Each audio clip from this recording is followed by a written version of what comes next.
প্রশ্নটা পড়ার চেষ্টা করছি। আসসালামু আলাইকুম। ওয়ালাইকুম আসসালাম। প্রিয় হুজুর, আমরা আপনার অনেক ভক্তবৃন্দ একটি বিষয় জানতে চাই। আমরা সামাজিক দিক থেকে নানাভাবে ভালোবাসায় প্রতারিত হয়ে কিছু যুবক একত্রে একটি সংগঠন করেছি, চিরকুমার সংগঠন ধ্রুপদী। এই ভালোবাসায় প্রতারিত যুবকদের উদ্দেশ্যে আপনার মতামত দিবেন। আমাদের সমস্যা বাড়ছে এবং সংগঠন ও আমাদের সদস্য বাড়ছে, সংগঠন বড় হচ্ছে। আমাদের একটি প্রশ্ন, আমরা কি এভাবে সারা জীবন চিরকুমার থাকতে পারবো? ইসলাম এই বিষয়ে কি বলে? মাথায় রাখবেন, আপনাদের ঈমান এতটা তাজা হয় নাই যে আপনারা বউ বাদ দিয়ে নিজেকে কন্ট্রোল করতে পারবেন। মনে রাখবেন, বিয়ে হচ্ছে ইসলামে একটি সুন্নাহ। আন-নিকাহু মিন সুন্নতি ওয়া মান রাগিবা আন সুন্নতি ফালাইসা মিন্নি। আল্লাহর হাবিব বলেছেন, বিয়ে হচ্ছে আমার একটা সুন্নাহ, যে আমার সুন্নাত থেকে মুখ ফিরিয়ে নেয় সে আমার উম্মতের অন্তর্ভুক্ত হতে পারে না। তবে তোমরা একটা কথা ঠিকই লিখেছো, মেয়েরা বেশিরভাগ ক্ষেত্রে ধোঁকা দেওয়ায় খুবই এক্সপার্ট। আমি জানি না যে মেয়েরা কেন এটা করে। আমি যুবকদেরকে ধোয়া তুলসী পাতা বলবো না, তবে আমি এতটুকু বলবো, যুবকদের চাইতে কমপক্ষে 30% মেয়েরাই বেশি চিটিং করে যুবক ভাই। কারণ হলো, মেয়েরা, অনেক মুরব্বীরা আছেন, আমার মায়েরা আমার কথা শুনছেন, বোনেরাও শুনছেন, আমি সবাইকে বলবো, with due respect, I am your well উইশার।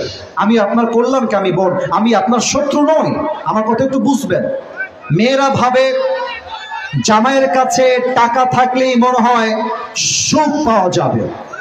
এজন্য হাজার হাজার লাখো মেয়ে জাস্ট টাকার লোভে নিজের পছন্দের যুবককে বাদ দিয়ে টাকলার সঙ্গে বিয়ের পিড়িতে বসে যায়। আর একটা কথা আমি মেয়েদেরকে বলতে চাই, আপনার বয়স মাত্র 19, মাত্র 20, আপনি আমার কলিজার টুকরা যুবককে ছ্যাঁকা দিয়ে ব্যাকা করে টাকলার সঙ্গে বিয়ের পিড়িতে বসবেন, আপনি জীবনে সব পাবেন, মনের শান্তি আপনি কোথাও খুঁজে পাবেন না।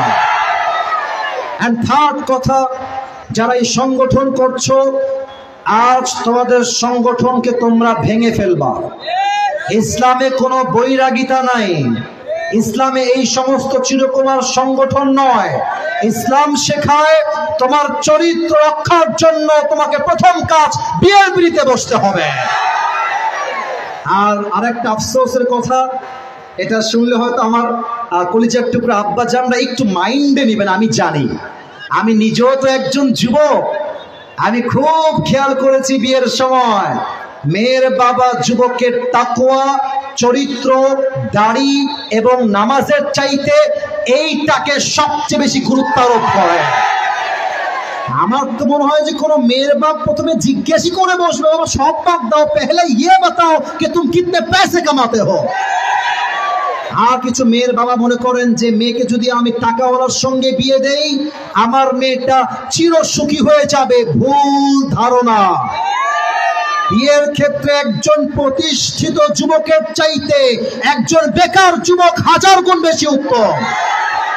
আপনি বলবেন, হুজুর আমি আপনার কথা মানি না। কেন মানবেন? আমার কথা শোনেন। যারা প্রতিষ্ঠিত হয়ে বিয়ে করে তাদের একটা টাকার গৌরব থাকে, অহংকার থাকে, এজন্য তারা মাঝে মাঝে বউকে সস্তা পণ্য মনে করে। আর যে যুবকের কাছে বেকার না, যে যুবকটা বেকার, শূন্য পকেটের যুবক, ওই যুবককে তার শূন্য অবস্থায় যেই নারী হালাল ভাবে হাত ধরবে, মাথায় রাখবেন যুবকটা আজকে জিরো হতে পারে, কালকে সে হিরো তো হতে পারে। আপনি আজকে বেকার যুবক বলে কাউকে রিজেক্ট করবেন না, যান সহযোগিতার হাত বাড়িয়ে দেন। আপনি আজকে যেই সরকারি চাকরিজীবীর জন্য একজন মেয়ের পছন্দের পুরুষকে বাদ দিয়ে আরেকজনকে বিয়ে দিচ্ছেন, মাথায় রাখবেন এমন একটা দিন আসবে এই যুবক ওই মুরব্বী টাকলার কোম্পানির বস হবে আর আপনি সারাদিন আফসোস করে বেড়াবেন। আল্লাহ আমার আব্বা জানদেরকে বোঝার তৌফিক দান করুক। পড়েন সবাই আমিন। না তাকবীর না, পড়েন সবাই আমিন। অতএব এই চিরকুমার সংগঠন এইসব বাদ দিয়ে দাও। আমাদের একটাই কথা, আগামীতে আমরা বউ ছাড়া একদিনও বসবাস করতে পারবো না। আল্লাহ আমার যুবক ভাইদেরকে নেককার দিনদার বউ দিয়ে দিক। পড়েন সবাই আমিন। আসলে সত্য কথা বলতে অনেক প্রশ্ন আসছে, আপনারা রাগ করবেন, এই জন্য আমি আর পড়বো না, আমি দোয়ার দিকে যাব এখন। সকলেই ভাই